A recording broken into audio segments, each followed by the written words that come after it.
So for me, my first year assessment of how President Biden has done as president, honestly, it has to be the worst first year of any president in history. I mean, he started off in with some polls, he was in the high 60s. He was in the 60s in certain polls. Now he's reaching the low 30s, 33 on the Quinnipiac poll. Complete and utter disaster left and right. I mean, you just look.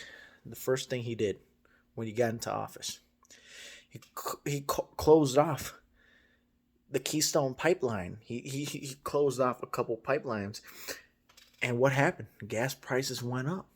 He opted out to get oil fuel from OPEC countries. I mean, we have so much fuel and resource. Why don't we use them in this country? Why are we going out to different countries to do this? And that's why everything is so expensive now.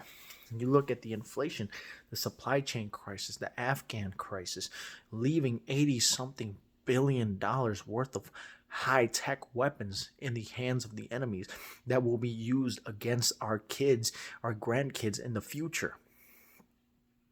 I mean, tens of thousands of Afghans stranded, 13, military personnel killed, you know, and many more injured from the Biden disastrous pullout. I mean, we haven't had a single casualty under the Biden administration for like, what, 18 months? I mean, complete and utter disaster in Afghanistan, crime waves all across America. You look at the border crisis, you look at the drug overdose crisis, record overdose, over 100,000 Americans dead for the first time because of drug related overdose deaths. I mean, it is the leading killer of people 18 to 49 years of age. I mean, it's absolutely ridiculous. There has been more COVID deaths under Biden. There has been more COVID deaths and cases under Biden than Trump by a long shot, by a mile. And it is absolutely disgusting what has happened. And I mean, the tyrannical mandates, taking the freedom of the American people. I mean, it does not make any sense. I mean, the majority of people dying from this disease, about like 80% of them are 65 and older, and a larger chunk is dying because of existing conditions. So I mean, we shouldn't have even locked down in the first place. We just should have kept like the unhealthy people and the people with pre-existing conditions and the people who are older, like the 60s, 70s, 80s, 90s in the house, and the young people should have just went to school and the adults should have just went to work.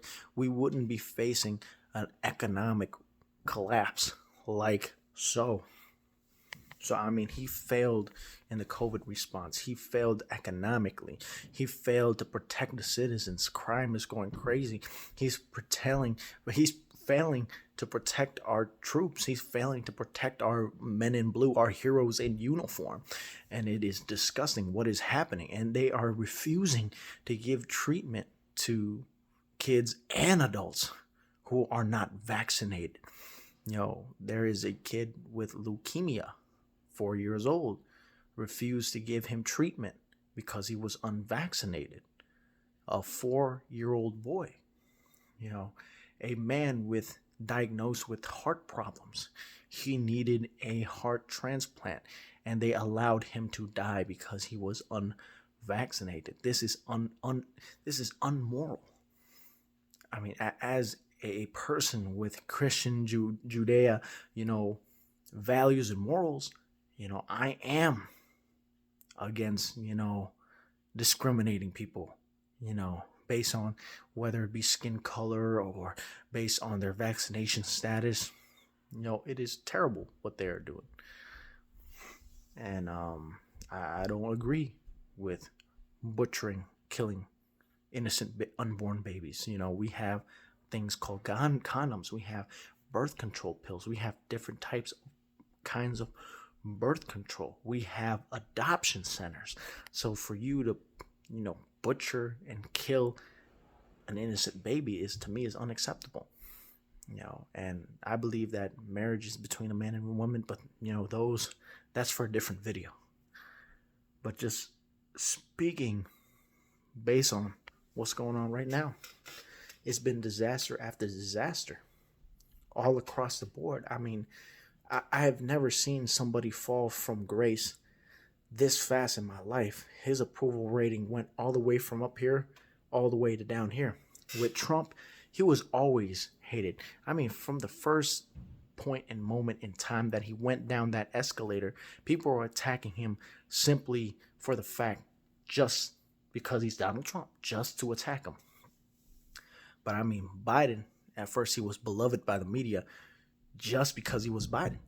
But now they're realizing how incompetent this individual is. And as you can see, the media is turning on him.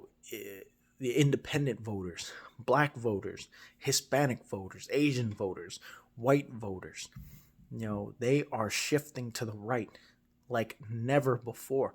I mean, it is probably the largest shift in political ideology in decades. Because we have rising crime in Democrat cities that has not been this bad for decades. In Chicago, in LA, in Detroit, we're talking about these blue cities. We haven't seen anything the likes of this before. I mean, we're talking crisis after crisis, and we're talking about in his second year. Russia might try to attack Ukraine. China might try to attack Taiwan. And instead of trying to secure our own border, Nancy Pelosi is talking about sending tens and thousands of troops to Ukraine. Our own troops, setting tens of millions of dollars outside the Ukraine to build the longest, the tallest, the sturdiest wall for Ukraine, border for Ukraine. It must be made of the finest materials. But we're neglecting our own border, our own safety, our own country, basically. This administration has been a disaster through and through, from up and down the administration. And I think, unfortunately, there's going to be problems and crises probably every single year this man's in office. So, I mean, we can't get this man out of office soon enough. Maybe they're going to go for an impeachment after the GOP takes back the House and Senate, which they have an extremely good chance, because it's really, the ball is being swung towards the right really hard. Like, we haven't seen this in a long time. So, I mean, that's a good look. Let's see how it goes. But, the Democrats, they don't have a deep bench, and they know that. And they know Biden's not going to last, and they know Harris is incompetent, so they're trying to replace her as well. They're talking about Pete Buttigieg. They're also talking about pulling Hillary Clinton into it. And the Democrats are desperate when they're trying to bring back, the loser of 2016, Hillary Clinton. So they're getting desperate because they don't have a deep bench. They don't have many options. With the Republican Party, yes, they have President Trump, but they also have the great governor of Florida, Ron DeSantis. And they could probably have an election day, 2024. It's still a long time, still 2.5 years. So, I mean, from this time to then, there's still a lot of time, and you could still have potential top candidates of 2024. So Republicans, they have, a deeper bench, and the Democrats right now, they're flailing. They are desperate, after what happened when Virginia won, when Glenn Youngkin swept the board for Virginia, a state that Biden won single-handedly. It really shows that a lot of these secure blue states in 2020 are now in play in 2022, and they are also in play for 2024. So to me, 2022 is going to be a good year for the conservative Republicans, and it's going to be a very bad year for the libs. It's going to be a disaster. People are predicting that it's going to be a complete and utter annihilation. It might be a bloodbath. it might be a political bloodbath for the Democrats.